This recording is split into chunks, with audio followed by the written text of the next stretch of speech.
Assalamualaikum warahmatullahi wabarakatuh. Perkenalkan, nama saya Alifatinaya Adis Parityawati dengan NPM 2021 0110 4049. Pertama-tama, saya ingin berterima kasih kepada dosen pengampu saya Psikologi Komunikasi yaitu Bu Felda Ardia, yang dimana sudah menyempatkan waktunya untuk menonton video pembelajaran dari saya.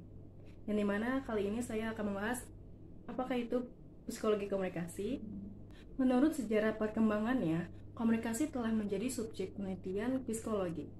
3 dari 4 bapak ilmu komunikasi, yaitu seperti Wilbur Scrum yang merupakan psikologi, lalu seperti Kurt Lewin yang merupakan ahli psikologi dinamis kelompok yang menerima gelar doktornya dari tokoh psikologi yang bernama Gilbert Kohler, dan juga Wertheimer.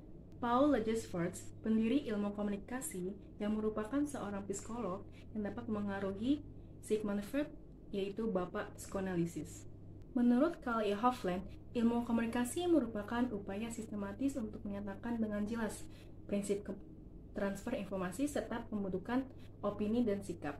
Misalnya saat orang tua memberikan sebuah nasihat baik atau buruk kepada anaknya yang memiliki pengaruh atau pergaulan yang tidak baik, ia selalu membengkang pada orang tuanya sampai tidak tahu lagi harus bagaimana. Namun, tetangga yang lain membuat sebuah pandangan yang berbeda dan mengira orang tuanya tidak mendidik anaknya dengan baik. Pada dasarnya, psikologi dapat dipahami sebagai ilmu tentang jiwa.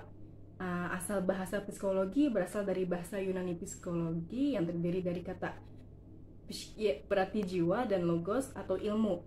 Kata komunikasi ini berasal dari dekomunis yang berarti mempersatukan atau juga membangun kesatuan antara dua orang ataupun lebih. Jadi saat dua orang atau kelompok yang terdiri dari orang berkomunikasi, contohnya dalam bentuk pembicaraan, komunikasi berlangsung sampai makna atau pesannya bersamanya dapat dikomunikasikan. Adanya komunikasi adalah mendapati sebuah unsur penting dari perkembangan karakter manusia, dan tentunya dekat kaitannya perilaku serta pengalaman kesadaran manusia. Jadi itulah sebabnya komunikasi kerap menarik perhatian para psikolog. Adapun psikolog komunikasi menjadi peranan dalam hubungan manusia. Jadi psikolog dapat menentukan sebuah identitas seseorang. Saat kita baru pertama kali bertemu dengan orang lain, kita membuka percakapan dan juga melakukan tatap mata atau eye contact. Jadi jika kita melihat lawan bicara, kita jarang melihat mata kita. Kita bisa memprediksi kalau lawan bicaranya sifatnya malu untuk berbicara dengan orang lain. Selanjutnya ada ruang lingkup psikologi komunikasi. Kita bisa melihat George A. Miller.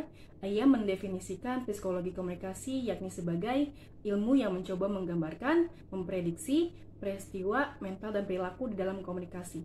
Jadi komunikasi merupakan peristiwa atau kejadian sosial yang mengakibatkan terjadinya seseorang berinteraksi dengan orang lain. Lalu Paul Broca mendapati sebuah pusat bicara di dalam otak oleh Marshall Hall. Jadi setelah penemuan itu muncul definisi psikologi yang menghubungkan dari psikologi dengan perilaku serta refleks. Contohnya hal tersebut dalam keseharian kita nih, yaitu saat seseorang menggelengkan dan juga mengangguk-angguk kepala saat seseorang menanyakan atau mengatakan sebuah hal. Jadi seseorang yang menanyakan pun terkadang paham apa yang dimaksudkan dengan gestur tersebut. Jadi gestur tersebut terkadang dapat dipahami dengan penolakan atau juga mengiyakan. Di pendekatan psikologi komunikasi, Fisher mengidentifikasi ada 4 fitur pendekatan psikologi untuk komunikasi, yaitu ada penerimaan stimuli secara indrawi, lalu ada proses yang menengahi stimuli dan juga respon, memprediksi tanggapan, efek respons. Stimuli berupa pesan, suara, dan orang, yang dimana diketahui bahwa segenap sesuatu yang sampai ke kepala kita adalah suatu kesatuan rangsangan atau stimuli yang terdapat dari berbagai rangsangan, yaitu bisa dari penglihatan, pendengaran, penciuman, dan lain-lain. Lalu ada penggunaan psikologi komunikasi. Jadi saat seseorang mendefinisikan atau menafsirkan sebuah pesan yang ingin dia sampaikan kepada orang lain dan bagaimana dia mengungkapkan sebuah perasaannya kepada orang lain membutuhkan kepribadiannya. Lalu ada komunikasi efektif. Jadi secara etimologis, efektif dapat dipahami sebagai mencapai tujuan yang diinginkan atau producing desired result yang memiliki efek yang menyenangkan, aktual dan nyata. Jadi pengertian yang berbeda seperti mendefinisikan komunikator atau penerima pesan serupa dengan pesan yang dikirim oleh komunikator. Kedua, ada kesenangan. Komunikasi kepada seseorang yang belum pernah kita jumpai di lingkungan baru tentu terkadang membuat kita itu merasa ingin lebih dekat padanya. Jadi misalnya saat kita menanyakan, kamu sedang apa? Hal tersebut tidak mencari keterangan, namun tujuan semacam itulah yang untuk menimbulkan kesenangan atau tidak ada mengaruhi sikap.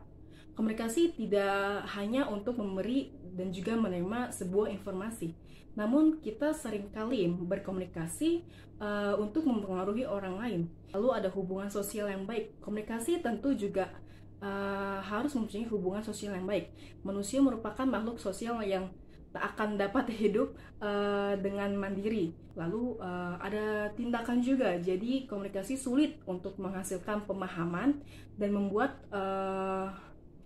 orang mengambil tindakan bahkan lebih sulit. Misalnya saat ini menampilkan sebuah iklan, konten kreator mempromosikan iklan tersebut dengan sukses dan menarik, maka penjualnya akan menaik. Jadi segitu saja pembahasan yang ingin saya sampaikan. Wassalamualaikum warahmatullahi wabarakatuh.